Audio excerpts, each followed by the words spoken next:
జిల్లా జగ్గంపేటలో 3 సంవత్సరాల నుండి పెండింగ్లో ఉన్న గంజాయి కేసును జగ్గంపేట పోలీసులు ఛేదించారు.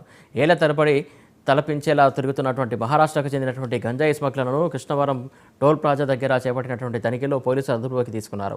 తమకు అందిన సమాచారం మేరకు తనిఖీలు నిర్వహించి నిందితులను అదుపులోకి తీసుకున్నట్టు జగ్గంపేట పోలీసులు తెలిపారు. కేసు దర్యాప్తులో ఉన్నట్టు చెప్పారు. స్కార్పియో వెహికల్ తో మన తామరాడు విలేజ్ వద్ద 750 కేజీల గంజాయి తామరాడ కాలం ఒడ్డున వదిలేసి స్కార్పియోతో ప్రాపర్టీతో వదిలేసి పారిపోయినటువంటి కేసు. ఆ టైంలో కిల్లంపూడి ఎస్ఐగా తిరుపతిరావు గారు ఉన్నారు. ఆ టైంలో కేసు కట్టారు.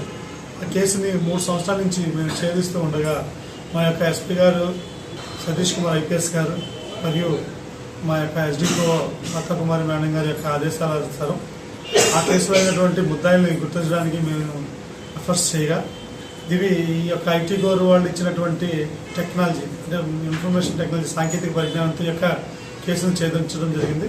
దీనిలో భాగంగా నిన్న అనగా 9/1/2024 సాయంత్రం 4 గంటలకి కిల్లంపూడి కృష్ణవరం టోల్గేట్ దగ్గర ఉండగా ఒక 2 వ్యక్తులు అనుమానాస్పద వ్యక్తులు మాకు అడ్వాన్స్గా రాబడిన సమాచారం ప్రకారం మేము ఐడెంటిఫై చేసుకుంటే ఒక 2 వ్యక్తులు మాకు చేశారు. వాళ్ళని క్యాచ్ చేయగా వాళ్ళు బిలాంగ్స్ టు మహారాష్ట్ర స్టేట్కి సంబంధించిన వాళ్ళు.